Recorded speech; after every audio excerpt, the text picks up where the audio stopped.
कई भोजपुरी फिल्म्स और कई हिंदी सीरियल में कॉमेडी करने वाले स्टार के गोस्वामी एक बार फिर सुर्खियों में हैं। सीरियल त्रिदेवियां में मिसाइल चोरी कर बेचने का वो प्रयास करते हैं। इस दौरान त्रिदेवियां उन्हें पकड़ लेती हैं। इसके अलावा भी गोस्वामी ने कई सीरियल्स साइन किए हैं। इनकी कई फिल्म भी रिलीज होने वाली हैं। गोस्वामी को बचपन में खरीदने के लिए सर्कस वाला आया था। पूरे 50,000 रुपए देने को तैयार था वो, लेकिन पिता बेटे को बेचने को तैयार नहीं थे, जिससे उनकी जान बच गई। जवान हुए तो उनकी शादी तय हो गई, लेकिन ऐन वक्त पर ससुराल वाले बेटी देने से इनकार करने लगे। लड़की ने जब सिर्फ और सिर्फ इनसे ही शादी करने की जिद की, तब वे दूल्हा बनकर ससुराल गए, लेकिन दिल में डर था।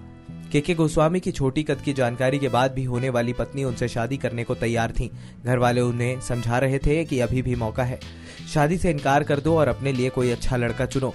इस पर लड़की का कहना था कि शादी तय होने के दिन से ही मैं उन्हें अपना पति मानने लगी हूँ। वे नाटे हुए तो क्या, मैं उन्हीं से शादी करूंगी। लड़की के इस जवाब के बाद भी गोस्वामी को बारात ले जाने से डर लग रहा था। उन्हें डर था कि बैंड बाजे के साथ पूरे गांव के लोगों को बारात में ले जाऊं, और अगर लड़की ने मुझे देखकर शादी से मना कर दिया तो ऐसा होने पर पूरे समाज में मेरी बदनामी होगी। इस डर से गोस्वामी ने मंदिर के अंदर घुसकर शादी की। नेक्स्ट 9 न्यूज रूम के लिए अभिलाष की रिपोर्ट।